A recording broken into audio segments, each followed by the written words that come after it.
you wish you could ever turn back time and spend more time with your loved one who passed away? In the year 2009, my mother was home cooking dinner, and she soon got a phone call from my grandmother.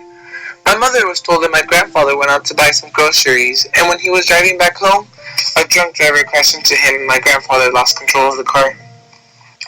My grandmother explained to my mom that the drunk driver drove off, and my grandpa was in a very fragile state at the time. My mother broke down in tears, and she immediately bought a flight ticket to Mexico to leave the next morning. She left for about a month or so and soon came back home. She said that my grandfather was doing better and that if everything turned out right, he'd be able to go home soon. She lied. 2 years passed that day, and my grandfather was still in the hospital undergoing intensive care. According to my grandmother, the doctor said that my grandfather was a very lucky man to have lasted this long, because not many have. My relatives knew that my grandfather's time was almost up, so we decided to go visit him in Mexico over winter break. When we got to Mexico, I had no clue who the people waiting for us at the airport were going to be. My mother told me that we had a huge family, but when we arrived to the airport, we didn't expect to see that many people waiting for us. Our first stop in Mexico was the hospital where my grandfather was being taken care of. When we arrived there, the doctor didn't want to let me in because he said I was too young and it would traumatize me to see my grandfather in the state that he was in.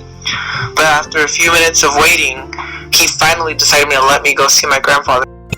When I entered the room, all I saw was a skinny old man, one whose eyes showed deep sadness and pain. At first, I wasn't even sure if it was really my grandfather. Last time I saw him, he was a strong and energetic man, who always had a big grin on his face, but now all that is left is a shadow of the man. I remember making an odd face at him because he looked strange to me, and nowadays I feel horrible for the look that I gave him, but it didn't seem to bother him. He opened his arms slowly, signaling a hug, and I walked up to him carefully. As if not to break him, I gave him a quick hug. Even in those few seconds that the hug lasted, I still managed to sense how exhausted he was, because he struggled to breathe and move his arms. After that quick encounter with my grandfather, my aunt took us to go eat at a restaurant 3 blocks away from the hospital.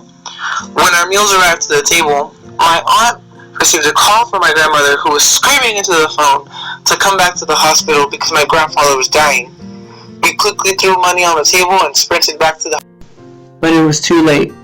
By the time I walked in, he died 5 minutes before. The day of his funeral, everyone who was related to him or barely knew him came. Dozens of people gathered that day, but only a handful stayed throughout the whole process. One by one, the people started leaving, and eventually, it was only my grandmother and her kids that stayed. I too had left, but the strange thing was that I felt nothing during the funeral. I had no sadness, regrets, or loss. It was just as if I didn't care about the funeral. I didn't know why I felt like. Everyone who was there that day was judging me because of my heartless reaction towards his death. I heard simple comments like, of course he wouldn't care. Why would he? It's not as if he spent a lot of time with his grandfather. But I also heard rude ones like, the stupid boy is a worthless and ungrateful child. I can't believe he just sits there and watches everyone else suffer without feeling anything.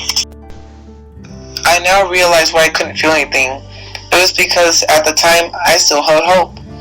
Hope that he'd come back somehow, or maybe that this wasn't real at all.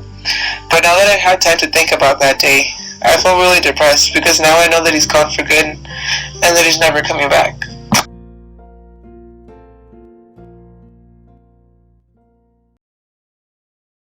Created using PowToon.